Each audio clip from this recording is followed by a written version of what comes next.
Good morning student. तो आज मैं आपको पढ़ाने जा रहा हूँ बीएड थर्ड सेमेस्टर में आपका पेपर जो है स्कूल मैनेजमेंट एंड लीडरशिप। उसमें जो आज का टॉपिक है वो है क्वालिटीज ऑफ इफेक्टिव लीडर, यानी प्रभावशाली नेता के गुण। कल मैंने आपको बताया था नेतृत्व के प्रकार, काइंड्स ऑफ लीडरशिप। आज मैं बताऊंगा क्वालिटी ऑफ इफेक्टिव लीडर यानी नेता के गुण। तो आज नेता के गुण के विषय में चर्चा क्यों हो रही है ये समझने की बात है।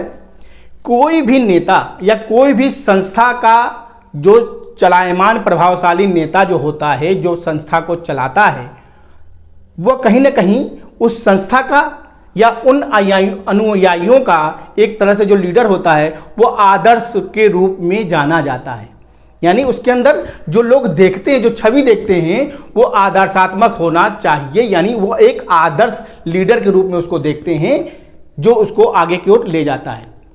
और कहीं ना कहीं इस पर ज़्यादा निर्भर रहते हैं कि जो हमारा लीडर है, जो नेता है, उसमें कुछ ना कुछ आदर्श गुण पाए जाते हैं। तो आज उन्हीं गुणों के विषय में हम चर्चा करेंगे कि कौन कौन से गुण होने चाहिए। तो सबसे पहला होगा प्रभावशाली व्यक्तित्व। पहला पॉइंट आएगा प्रभावशाली व्यक्तित्व। ठीक है। दूसरा आएगा आदर्शवादी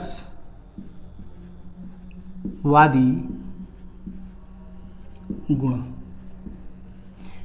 आदर्शवादी गुण। तीसरा आएगा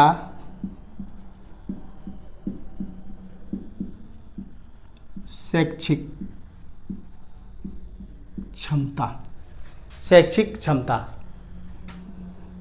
चौथा जो पॉइंट है वो आपका है सहिष्णुता।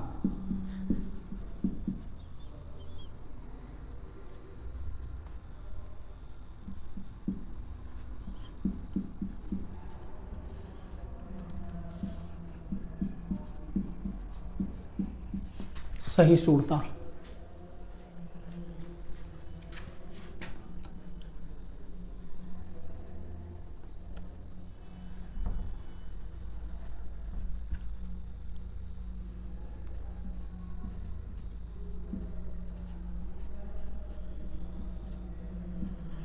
सहिष्णुता का गुण।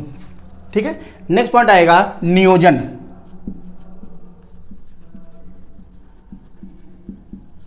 नियोजन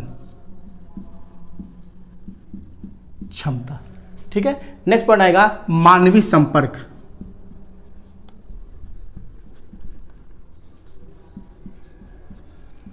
मानवीय संपर्क का गुण। नेक्स्ट है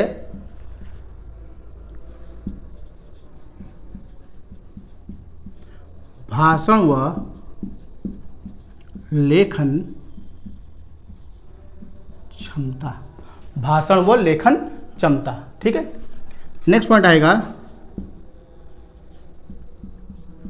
उत्तरदायित्वों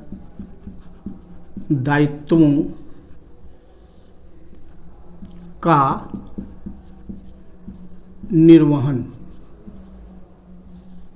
उत्तरदायित्वों का निर्वहन। नेक्स्ट है आत्मविश्वास का होना। और लास्ट पॉइंट आएगा आपका दूरदर्शिता। दूरदर्शिता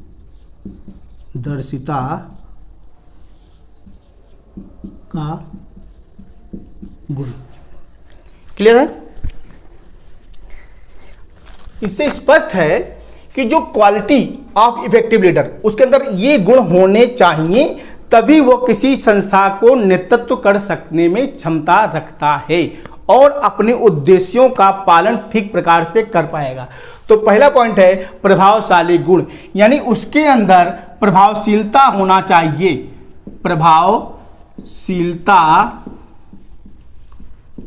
होना आवश्यक है।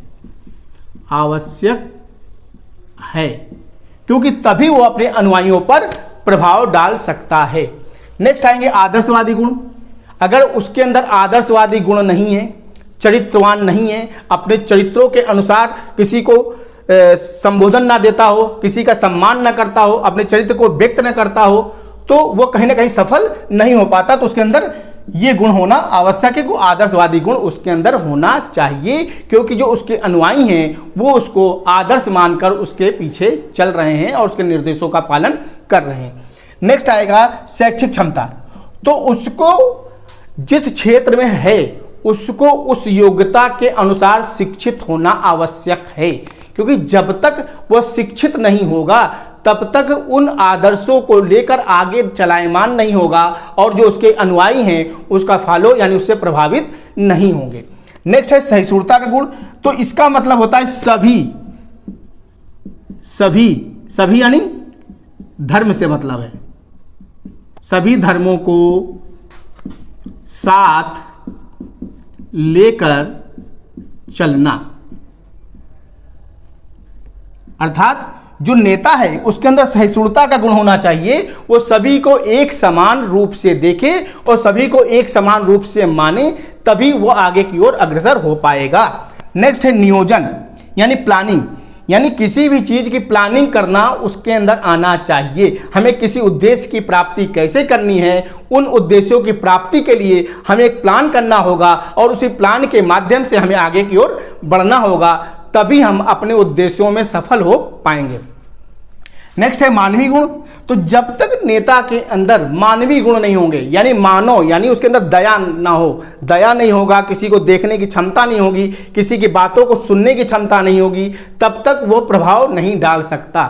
यानी मानवता से जुड़ा हो, हर मानव का कल्याण चाहता हो, सभी का कल्याण चाहता हो, तो कहीं ना कहीं उसके अंदर मानवीय संपर्क यानी उसको क्या है, एक दूसरे से क्या करना, संपर्क करना है। जब नेता जाता है तो जब समाज में जाता है तो सभी वर्गों के लोग उसको मिलते हैं, तो उससे जब बात करेगा समझेगा तब उसके अंदर क्या होना चाहिए, मानवीय गुण। जब एक दूसरे से अच्छे से मिल पाएगा तभी वो किसी न किसी जो आपके उद्देश्य है उसमें सफल हो पाएगा। तो उसके अंदर मानवीय गुण होना चाहिए और मानव से संपर्क होने का गुण होना चाहिए। नेक्स्ट है भाषण व लेखन। तो कहीं ना कहीं जब वो अपने आप वक्ता के रूप में बोलता है तो जब श्रोता उसको सुनते हैं तो उससे प्रभावित होते हैं, उसका प्रभाव उनके अनुयायियों पर पड़ता है जो उसको फॉलो कर रहे हैं उन भाषण के माध्यम से। और जो लिखता है उस लिखकर जो भाषण देता है, जो क्षमता है, उससे कहीं ना कहीं जो उसके अनुयायी हैं, जो संगठन है, उसको प्रभावित करने का कार्य भाषण के द्वारा होता है। नेक्स्ट है उत्तरदायित्व निर्भर। तो किसी भी कार्य में अगर सही होता है, गलत होता है, कुछ भी हो, उसका उत्तरदायित्व उस व्यक्ति या उस नेता को लेना होगा। उस संगठन के जो भी चीजें आएंगी, चाहे वो सही हो चाहे गलत हो, उसकी हार हो जीत हो, उन उद्देश्यों की प्राप्ति नहीं हो पाई तो किन कारणों से नहीं हो पाई, उसकी समीक्षा करके उन उत्तरदायित्वों को लेना का गुण उस व्यक्ति के अंदर होना चाहिए। नेक्स्ट है आत्मविश्वास। तो ये सबसे महत्वपूर्ण गुण है किसी भी व्यक्ति के अंदर, चाहे वो नेता हो और चाहे ना हो। तो लेकिन जब नेता की बात होगी तो उसमें कहीं ना कहीं आत्मविश्वास का गुण होना चाहिए। किसी भी कठिन परिस्थिति में उसका आत्मविश्वास डगमगाना नहीं चाहिए, तभी वो सबको लेकर चल पाएगा, क्योंकि उसके निर्देशों का पालन सारे संगठन के लोग कर रहे हैं। तो उसको खुद में आत्मविश्वास होना चाहिए कि इन कार्यों को हम सुचारू रूप से कर पाएंगे, चाहे वो कठिन कार्य हो चाहे वो सरल कार्य हो। और लास्ट है दूरदर्शिता। तो दूरदर्शिता से तात्पर्य है कि एक नेता के अंदर ये गुण अति आवश्यक है कि वो देखे कि हम जो विजन बना रहे हैं वो विजन कितना बड़ा है और इस विजन में कब तक हम सफल होंगे। तो जो विजन है वो कहीं ना कहीं दूरदर्शिता को परिलक्षित करता है, वो आगे की चीजों को सोच कर चलता है और जब चीजों को प्राप्त कर लेता है तो लोग उससे प्रभावित होते हैं कि कहीं ना कहीं हमारे जो नेता हैं उसके अंदर क्षमता है कि दूर की चीजों को, भविष्य की होने वाली चीजों को अच्छे प्रकार से समझता है। तो ये जो गुण है वो दूरदर्शिता का गुण होता है। ठीक है, क्लियर है। तो आज जो आपको मैंने क्वालिटी बताई इससे आप जरूर लाभान्वित होंगे। अगले क्लास में फिर मिलते हैं। धन्यवाद।